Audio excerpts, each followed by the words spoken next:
We want to get right to that breaking news we're following in Albany Park. A 10-year-old girl is dead after what appears to be high levels of carbon monoxide found inside this home.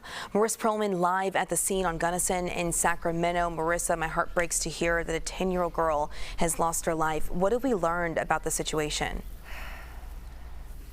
Such an awful story, Audrina. Well, we know that People's Gas is here.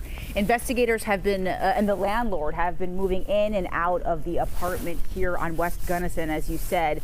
Now, we know that the apartment has been evacuated. Another couple and at least one other person live here, along with the family of this 10-year-old girl. We know Chicago police first responded to this home here just after 5 this morning, and police say inside they found that 10-year-old girl unresponsive. She was taken to Swedish hospital where she died. Now, Chicago Fire says they later found that she suffered from cardiac arrest and was exposed to high levels of carbon monoxide. Readings were found at 300 ppm, or parts per million, inside the home. And for reference on this, the World Health Organization recommends CO levels indoors be below 9 ppm. Chicago Fire posting on social media this morning that January is a busy time because of fires and CO-related deaths just like this one.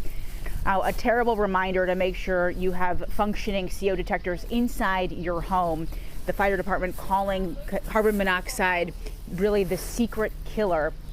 And we do have neighbors who are waiting to get back inside their homes this morning. Detectives now will be conducting a death investigation after an autopsy is performed.